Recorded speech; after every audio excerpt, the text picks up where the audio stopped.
সে কি? না না, বর চাই না।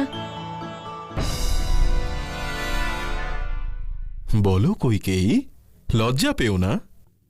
আমি চাই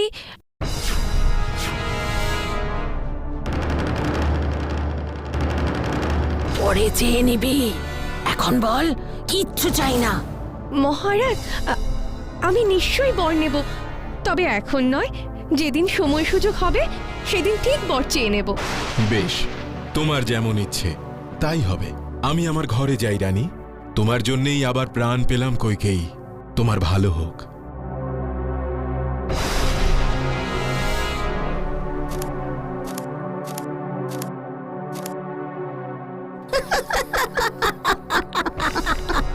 বোকামি, এসব জিনিস পট করে চাইতে নেই রে মেয়ে।